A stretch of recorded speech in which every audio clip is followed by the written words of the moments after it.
আসসালামু আলাইকুম রহমতুল্লাহি ওয়া বারাকাতুহু।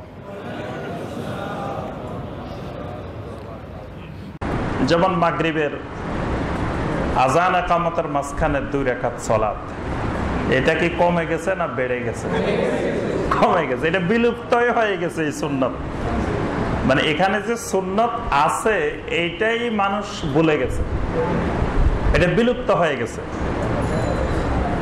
দেখেন মানে কি সুন্দরভাবে এটা বিলুপ্ত হয়ে গেছে। এই দেশের মুসলিম জানেই না যে মাগরিবের আজান একামতের মাঝখানে আবার নামাজ আছে, অথচ এটা বিলুপ্ত হওয়ার কথা ছিল না। হাদিসের মধ্যে আসছে যে মাগরিবের আজানের পরে এত অধিক সংখ্যক সাহাবী এই 2 রাকাত সুন্নতের জন্য দাঁড়াইতেন, কোন সাহাবী পরবর্তীতে এসে তিনি সিদ্ধান্ত নিতে পারতেন না যে এই 2 রাকাত কি মাগরিবের ফরজের আগের সুন্নত না পরের সুন্নত। মানে এত বেশি সংখ্যক সাহাবী এই 2 রাকাত আদায় করতেছেন, তো বাইরের থেকে নতুন করে কেউ এসে ঠিক করতে পারতেন না যে এরা কি ফরজ হয়ে গেল এরপরের 2 রাকাত সুন্নত পড়তেছে নাকি আগের 2 রাকাত পড়তেছে। তাহলে বোঝা যায় কত বিশাল সংখ্যক সাহাবী এই 2 রাকাত সুন্নত আদায় করতেন। তারপরে নবী সাল্লাল্লাহু আলাইহি ওয়াসাল্লাম বারবার বলতেছেন বাইনা করলে আযানাইনে সালাত, বাইনা করলে আযানাইনে সালাত, বাইনা করলে আযানাইনে সালাত। প্রত্যেক আযান আর ইকামতের মাঝখানে সালাত আছে, আযান ইকামতের মাঝখানে সালাত আছে, আযান ইকামতের মাঝখানে সালাত আছে। তাহলে 4 ওয়াক্তের আযান ইকামতের মাঝখানে সালাত আছে, 1 ওয়াক্তের আযান ইকামতের মাঝখানের সালাত কই গেল? ফজরের আযান ইকামতের মাঝখানে 2 রাকাত আছে, যোহরের আযান ইকামতের মাঝখানে 4 রাকাত আছে, আসরের আযান ইকামতের মাঝখানে 4 রাকাত আছে, এশার আযান ইকামতের মাঝখানে আছে। তো মাগরিবের আযান ইকামতের মাঝখানে কই গেল? এরপরে বেলাল রাদিয়াল্লাহু তাআলা আনহু যখন মাগরিবের আযান দিতেন, তখন আযান দিয়ে নবী সাল্লাল্লাহু আলাইহি ওয়াসাল্লাম বলতেন যে বেলাল, তুমি আমাদেরকে আযান ইকামতের মাঝখানে পার্থক্য করার মতো সময় দাও। মানে আযান দিয়ে সাথে সাথে ইকামত দিও না, যে আমরা আযান ইকামতের মাঝখানে কোনটা আযান কোনটা ইকামত এটা বোঝার মতো আমাদেরকে সময় দিও। মানে আযানটা হইলো সাথে সাথে আবার ইকামত, তো কোনটা আযান কোনটা ইকামত, ইকামতকেও কিন্তু আযান বলা হয়। এই জন্য নবী সাল্লাল্লাহু আলাইহি ওয়াসাল্লাম বলছেন বাইনা করলে আযানাইন, 2 আযান। 2 আযান মানে একটা আযান আর একটা ইকামত, দোনোটাই কিন্তু আযান, বাক্যগুলা কিন্তু একই বাক্যগুলা। তাহলে কোনটা আযান কোনটা ইকামত এইটা পার্থক্য করার মতো সময় তুমি আমাদেরকে দিও। কে বলতেছেন কথাটা? আল্লাহ রাসূল বেলালকে বলতেছেন, কারণ বেলাল হলো মুয়াজ্জিন, আর মুয়াজ্জিন হলো আমানতদার। কিসের আমানতদার? সময়ের আমানতদার।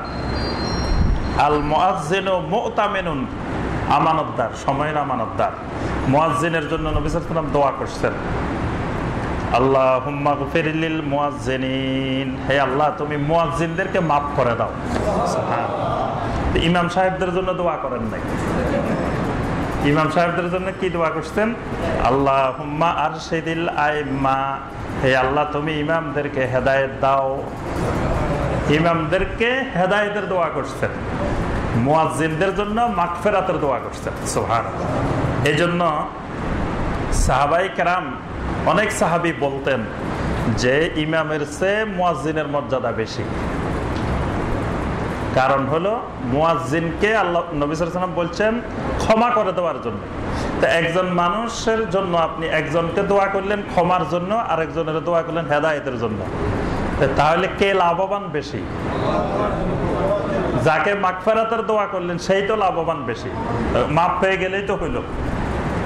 আর হেদায়েতের জন্য দোয়া করছেন, তো এই দোয়ার দ্বারা হেদায়েত কেউ পাইতেও পারে নাও পাইতে পারে, তবে নবী সাল্লাল্লাহু আলাইহি ওয়াসাল্লামের দোয়া তো অবশ্যই কবুল।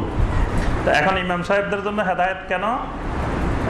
দেখেন নবী সাল্লাল্লাহু আলাইহি ওয়াসাল্লাম যে কথাগুলো বলতেন নিজের থেকে যে বলতেন না, ওয়ামা ইয়ানতিকু আনিল হাওয়া ইন হুয়া ইল্লা ওয়াহয়ুন ইউহা, ওহীর আলোকে বলতেন। আপনি একটু চিন্তা করলে বুঝতে পারবেন ইমাম সাহেবদের কেন হেদায়েত দরকার। ইমাম সাহেবদের হেদায়েত দরকার এই জন্য, এই যে মাগরিব এবং আজান ইকামতের মাঝখানে 2 রাকাত সালাত আছে, এটা কিন্তু সাধারণ মুসলমান, সাধারণ মুমিন যারা, তারা কিন্তু লুকায় নাই। এটা লুকাইছে কারা? ইমাম সাহেবেরা লুকাই ফেলছে। এটা কিন্তু সাধারণ মানুষ লুকায় নাই। সাধারণ মানুষকে আপনি যদি হাদিসটা পৌঁছায় দিতে পারেন, বুঝাই দিতে পারেন, সাধারণ মানুষ এটা আদায় করবে সবাই। তাহলে ইমাম সাহেবদের হেদায়েত দরকার। বর্তমানে আবার এই 2 রাকাত যাতে মুসল্লিরা আদায় করতে না পারে, এই জন্য কোনো কোনো মসজিদে নাকি মাগরিবের আজান হইলে হাদিস বর্ণনা করে। মাগরিবের আজানের পরে ইমাম সাহেব হাদিস বলা শুরু করে, যাতে কেউ 2 রাকাত আদায় করতে। নবী সাল্লাল্লাহু আলাইহি ওয়াসাল্লাম জীবনে এত হাদিস বর্ণনা করেছেন, কিন্তু মাগরিবের আজান ইকামতের মাঝখানে হাদিস বর্ণনা করেছেন এরকম কোন দলিল পাওয়া যায় না। এত লক্ষ লক্ষ হাদিস নবী সাল্লাল্লাহু আলাইহি ওয়াসাল্লাম বর্ণনা করেছেন, কিন্তু মাগরিবের আজান ইকামতের মাঝখানে ওয়াজ নসিহত করেছেন, তারপরে নবী সাল্লাল্লাহু আলাইহি ওয়াসাল্লাম কোন বিষয়ে হাদিস বর্ণনা করেছেন, এইরকম কোন নজির নেই। এবং এটাকে যদি নিয়মিত, এটা মাঝে মধ্যে হয়তো 2-1 দিন হতে পারে, কিন্তু কন্টিনিউ যদি এটাকে নিয়ম বানানো হয়, এটা আরেকটা বেদাত। আর এটার উদ্দেশ্য যদি হয় ওই 2 রাকাত আদায় না করা, তাহলে তো এটা বড় গোমরাহি। একটা সুন্নতকে লুকানোর জন্য আরেকটা জিনিস নিয়ে আসে। আমরা যে কথাটা বলতেছিলাম সেটা হলো যে প্রত্যেকটা ইবাদতের কিছু জিনিস কিছুদিন পরে গোপন হয়ে যায়, কিছু জিনিস বেড়ে যায়। যেমন এই 2 রাকাত গোপন হয়ে গেছে, এরকম আরো কিছু সুন্নত আছে যেগুলো গোপন হয়ে গেছে। ইমাম সাহেব খুতবার মধ্যে লাঠি নিয়ে দাঁড়ানো, নবী সাল্লাল্লাহু আলাইহি ওয়াসাল্লাম জীবনে যতদিন খুতবা দিচ্ছেন, কোন সময় নবী সাল্লাল্লাহু আলাইহি ওয়াসাল্লামের হাতে লাঠি ছিল না, বা ঢাল ছিল না, বা তরবারি ছিল না, এইরকম খালি হাতে নবী সাল্লাল্লাহু আলাইহি ওয়াসাল্লাম জীবনে কোনোদিন খুতবা দেন নাই।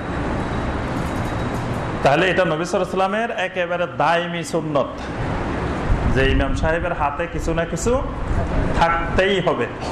এবং পৃথিবীর সব মাযহাবের ইমাম, সব ফকিহ এই ব্যাপারে সবাই একমত যে এই ইমাম সাহেব কিছু একটা হাতে নিয়ে খুতবা দিতে হবে। দেখেন এই সুন্নত কিন্তু গোপন হয়ে গেছে, বিলুপ্ত হয়ে গেছে। এখন ইমাম সাহেবরা মনে করে লাঠি নেওয়া দরকার নাই, কিছু নেওয়া দরকার নাই, আমি খালি হাতে খুতবা দিব। এরকম আরো অনেক সুন্নত বিলুপ্ত হয়ে গেছে। আবার অনেক সুন্নত সুন্নত না, কিন্তু এটা জীবন্ত আছে। এরকম অনেক জিনিস আছে যেটা সুন্নত না, নবী সাল্লাল্লাহু আলাইহি ওয়াসাল্লাম জীবনে করেন নাই, কিন্তু নবীর উম্মতেরা সেটা করতেই আছে।